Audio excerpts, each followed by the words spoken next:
Hello everyone. তো আজকে আমাদের একটা প্রোগ্রাম আছে। তো এখনই সেটা বলা যাবে না। পেছনে আমাদের মা, মানে আমাদের মা না, আমার মা আর ওর বড় পিসিমণি। যাই হোক, আমরা অনেকটা লেট, তাই বকা শুনতে হবে কি আমাদের জানা আছে। তো কি জন্য যাচ্ছি, মানে পার্লারে যাচ্ছি, ওর মায়ের পার্লারে, মানে আমার মামির পার্লারে। তো কি জন্য যাচ্ছি না যাচ্ছি ওখানে গিয়ে সবটা বলবো তোমাদেরকে। এখন একটু ধৈর্য ধরো, তাই না? তো চলো, যাইতে যেতে আবার কথা হচ্ছে। হ্যাঁ, আমরা রোডের পাশে প্রায় চলেই আসলাম। এখন রাস্তা পার হতে হবে আমাদের। জানি না আমাদের মুখ দেখা যাচ্ছে কিনা। যাই হোক, রোড পার হওয়ার পর আবার দেখা হচ্ছে, মানে একবারে পার্লারে ঢোকার পর। এই তো চলে এসেছি আমরা আমাদের ডেস্টিনেশনে। তো আসার সঙ্গে সঙ্গে দেখতে পাচ্ছ এইসব কি হচ্ছে, তোমাদের হয়তো বা ব্রেনে এটাই চলছে যে এইসব কি হচ্ছে। আর বেশি কথা বাড়াই না, বলেই দিই আমার আন্টির পার্লারে আজকে পুজো ছিল, সেখানে আমরা এসেছি। আর দেখো কত লোক, আর আমরা আসলাম 3 জন, কারণ প্রথমেই বললাম আমরা ভীষণ লেট হয়ে গেছিলাম। আর ঘর বাড়ি তালা দিতে দিতে, গেট তালা দিতে দিতে আরও আধা ঘন্টার উপরে লেগে গেছে আমাদের। যাই হোক, আর আস্তে আস্তে বেশি সময় লাগে না, কিন্তু আমরা সবার থেকে লেট, আমরা 3 জন। তো আমি সেদিন আমিও উপাস ছিলাম। পরে হচ্ছে গিয়ে এখানে আসলাম, আসার পর তোমরা দেখতে পাচ্ছ আর সামনে দেখতে পারবে। আগেই বলি না আমি, আর নইলে তোমাদের দেখার ইন্টারেস্টটা কমে যাবে না, যে কী কী হলো এখানে, যে পোতলাই যাই কেন, আমি এটাই বুঝি না। তো এখানে দেখো কি সুন্দর করে পুরোহিত মশাই ইসে করছেন আর কি। তো যাই হোক, আন্টির পার্লারটা আগে ছিল রোডের ওই পাশে, এখন এই পাশে এনেছে। তো এইখানেই আর কি, তো নতুন না, এর জন্য এখানে উদ্বোধন হচ্ছে। আর এই দেখো এখানে ধোঁয়া হয়ে গেছে। পরে আমি একটু পর আর কি ধূপটিটা ওইদিকে সরিয়ে দেবো। আর এখানে অঞ্জলি দেওয়ার জন্য সবাই প্রস্তুত, যারা যারা উপাস ছিল আর কি। আর আমি মা, আমার বড় মাসি, আমার আন্টি, আমার মামা, তারপরে ওখানে ভাবি আন্টি, লাবণী আন্টি, সবাই এই কয়েকজনই আমরা উপাস ছিলাম। তাই আমরা আর কি অঞ্জলি দিব। অঞ্জলি দেওয়ার জন্য পুরো প্রস্তুত আমরা কয়েকজন এখানে। তারপরে আজকে ক্যামেরাটা ধরে দিচ্ছে হচ্ছে গিয়ে আমার বুনু, ঠিক আছে? তো বুনু ক্যামেরা ধরে দিচ্ছে আমারই আর কি মুখটার ভিতরে মনে হয় ক্যামেরাটা ঢুকাই দিবে, এরকম অবস্থায় দেখো। আর আমি তো ভাবতেছি মনে হয় যে এটা যে কি ক্যামেরা করছে। আমি তারপরেও বললাম যে সবাইকে দেখা, এখানে পুজো হচ্ছে, ঠাকুরকেও দেখা, এদিকে কী কী রেডি করা আছে ওই সবও দেখা। তারপরে ওই যে ও দেখাচ্ছে, দেখো ওর কাণ্ড। আর আমি একটা ক্লিপও নিয়ে যাই নাই গায়ে, এবার ওই চুলটাকে ছাড়াই রেখে দিয়েছিলাম, কারণ ভিজা ছিল তো, তাই অত গায়ে লাগে না। আর ঠান্ডার দিন তো, মানে চুল ছাড়া থাকলেও কোনো একটা তেমন ব্যাপার না। আর এখানে আমাদের অঞ্জলি শুরু হয়ে গেছে। আমি ফুল নিয়ে নিলাম, নেওয়ার পর পুরোহিত মশাই মন্ত্র বলছিলেন, আমিও সঙ্গে সঙ্গে বলতেছি। আর আমাদের পূজা স্টার্ট। তারপরে একটা ছোট্ট ঘটনা বলে দিই তোমাদেরকে। আমি দুজনে মিলে একটু ফটো তুলব, বেশ সুন্দর, হালকা হালকা রোদ ছিল সেদিন। আর যেখানে পার্লারটা না, ওখানে না কাগজ ফুলের গাছ আছে, ঠিক আছে? তো আমি আগের থেকে বলে রাখছি ওখানে কিন্তু আমাকে ফটো তুলে দিবি সুন্দর সুন্দর দেখে। তো বলছে হ্যাঁ হ্যাঁ হ্যাঁ ঠিক আছে, তুলে দিব।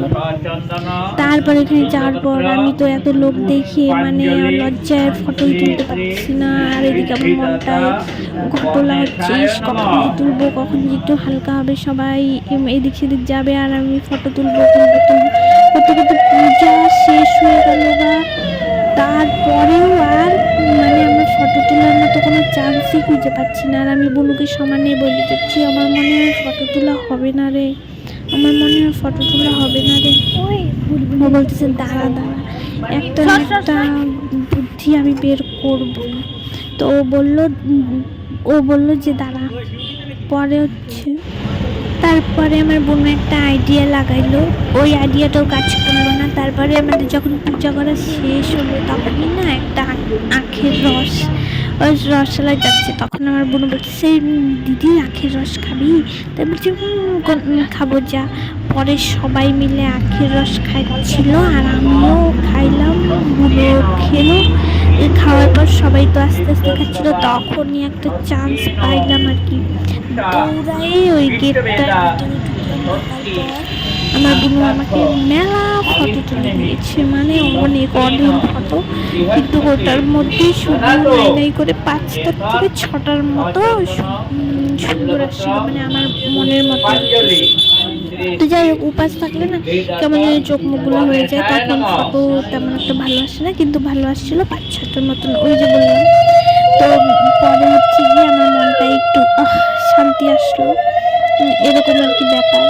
ফটো নিয়ে যে আমার কেন এত মাথায় এসে যে আমি ওই জায়গাটার ফটো তুলবো, যদি আমি তুলতে না পারলাম আমার যে মনে একটা কেমন দুঃখ লাগে, আমি তোমাদেরকে বইলেই বোঝাইতে পারবো না।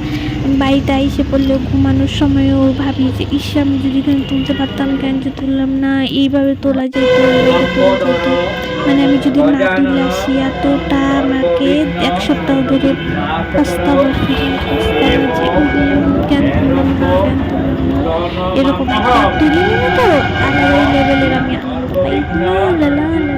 যাই হোক, তো এখানে আমরা অঞ্জলি হচ্ছিল 3বার দিতে হয়, বেশ লম্বা ভিডিওটা হয়ে গেছে সেটা। তারপরে অঞ্জলি দেওয়ার পর আমি আর কি আমরা প্রসাদ খাইলাম। প্রসাদ খাওয়ার পর সঙ্গে সঙ্গে প্রসাদও খাওয়া শেষ, চকলেটও খাইছি। মানে কি লেভেলের খারাপ হলে এরকম মানুষ হয় যে প্রসাদ খাওয়ার পরে চকলেট খাই নিলাম, 2-2টা চকলেট খাওয়ার পর আবার আখের রস বললামই তোমাদেরকে। আর এইখানে আমাদের অঞ্জলি হচ্ছে। তাই আমি তোমাদেরকে আর কি বলবো, এখানে কিছু বলার ছিল না, কারণ আমি ভিডিও করি নাই না, নইলে হচ্ছে কিছু মানে ওইখানকার কথাবার্তাগুলো তোমাদেরকে ইসে করতাম। আর ফাইনালি এখানে অঞ্জলি শেষ হলো, হওয়ার পরে যে সবাই বসেছিলাম, তারপরে আমরা এই যে উপাস ভাঙলাম। উপাস ভাঙার পর এখানে তারপরে প্রসাদ নিব আমরা। তো প্রসাদ নেওয়ার জন্য খাওয়া হয়ে গেছিল আমাদের প্রসাদ। তারপরে যে এখানে আমার বোন আসছে আমাকে বলতে যে চল আখের রস খাবি। এই যে আমরা আখের রস মানে ও আখের রস আনতে চলে গেছে। পরে আমি এখানে গ্লাস হাতে নিয়ে দাঁড়িয়েছিলাম, কখন মানে এতটা টেস্টটাও পাইছিল, তাই আমাদের পূজা করা শেষ, আমাদের মানে প্রসাদও খাওয়া শেষ, তারপরে আখের রস খাওয়া শেষ, তারপরে চকলেট খাওয়া শেষ। সব কিছু শেষ করার পর এখন আমরা আবার রওনা দিয়েছি। তুই আমার সঙ্গে কথা বলবি না, আমার বোন রাগ করেছে আমার উপরে। এ বলে চিপসের প্যাকেটটা নিচে পড়া আছে, এবারে আমি খেয়েছি চিপসের প্যাকেট।